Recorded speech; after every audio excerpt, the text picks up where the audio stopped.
วะเราจะได้ร้อยไส้ใน6 ปีย่างเรื่องจะหนาแล้วผมจะผ่านนอกด่านนอกเล่นใส่อะไรฮะโน่นใน6 ปีเลยทดทีนี้เนี่ยเดียวพอดีให้ออกไปเอาไป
อนนี้นะ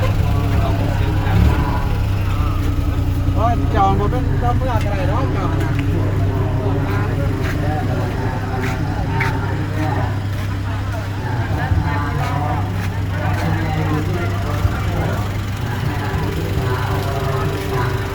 ที่ปรึกษาอบตเมืองศรีโคตะบอกพร้อมด้วยพระอาจารย์บัณฑิตวัดไซน้อยโมทนาวัดใจจำนวน200,000 กีบอนุโมทนาบุญนำพ่อแม่ครูบาอาจารย์ที่ได้เสียสละปัจจัยโมทนาผ้าป่ามื้อนี้ก็เป็นวันทำอิฐที่พระสงฆ์ได้มาทำ มาอย่างไม่ได้มาอย่าง เขาสาลงโมสดสังฆกรรมนะครับเมื่ออื่นเป็นวันแฮม1 ค่ำแต่ละวัดก็จะได้อธิษฐานจำพรรษาตลอดระยะเวลา3 เดือนเนาะอันนี้ก็ถือว่าเป็นวาระหนึ่งที่พระสงฆ์โมทนาบุญกับพระอาจารย์บัวลอยพระอาจารย์ศรีวิชัยคณะบริหารงานอบตเมืองศรีโคตะบองเจ้าที่การพัฒนาโมทนาปัจจัยมา200,000 กีบพระอาจารย์ปอศิษเกตกำลังจดอยู่ในอะไรโมทนาภาพาการ ไปโปรโมทหารให้ โดยการบริหารเรียกการอบตเมืองศรีโคตะบองของพวกเขาเนาะเป็นจะได้องค์การพุทธศาสนาสัมพันธ์เมืองศรีโคตะบองของพวกเขาจะได้แรงแรงสะดวกการไหนกำลังแห่งจากพ่อแม่ครูอาจารย์โมทนาบุญนำพระอาจารย์ปริญญาเอกศรีสะเกษวัดป่านางวัดหนองวัดป่าลึกเนาะวัดป่าลึกวัดตักไม้โมทนาปัจจัย100,000 กีบอนุโมทนาบุญนำพ่อแม่ครูอาจารย์ทุกอาชีพของนิมนต์เด้อหน่อย